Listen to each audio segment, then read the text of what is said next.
इतनी कम उम्र का लाला पहलवान था। हम लोग लगातार जब भी किसी कार्यक्रम में जाते थे,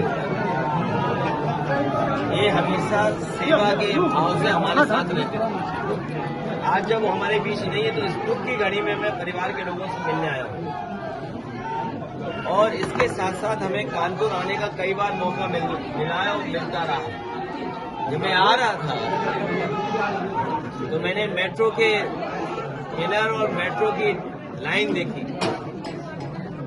ये वही मेट्रो है जो कभी समाजवादियों ने शुरू की थी।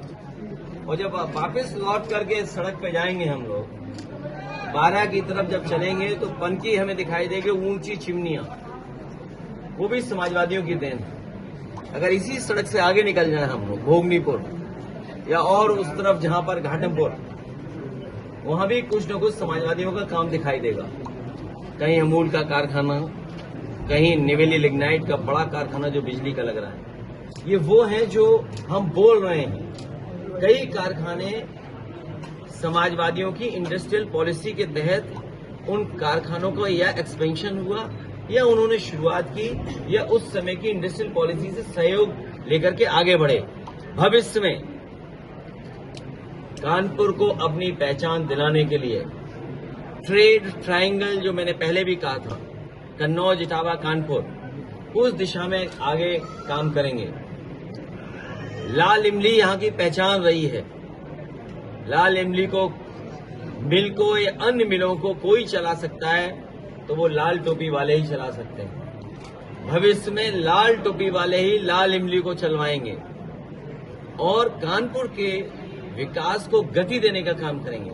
जब हमारा कानपुर कई शहरों में कारखाने के मामले में, कारोबार के मामले में, उद्योग के मामले में, रोजगार देने के मामले में या रिसर्च इंस्टीट्यूट्स के मामले में आगे है, तो भविष्य में हम लोग उसको और आगे बढ़ाएंगे। जब आ ही रहा था मैं नाले को भी देख रहा था। नाले की हालत बता रही है कि बीजेपी की हालत कैसी है।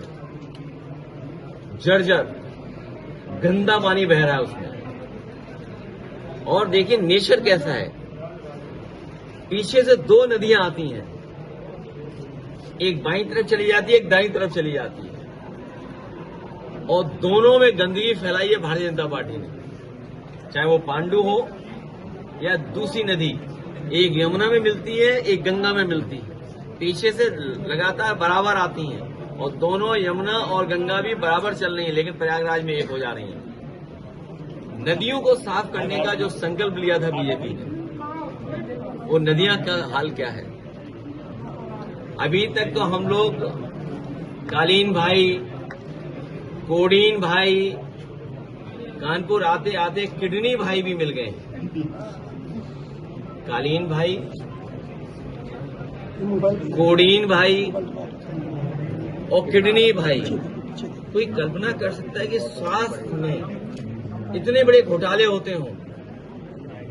बीजेपी की सरकार में किडनी निकाली जाती हो, जो जांच में बहुत सी बातें साफ होंगी कि किस रूप में, किस तरीके से किडनी का कारोबार हो रहा था और गरीब लोगों को पैसा देकर के उनकी किडनी निकाली जा रही थी।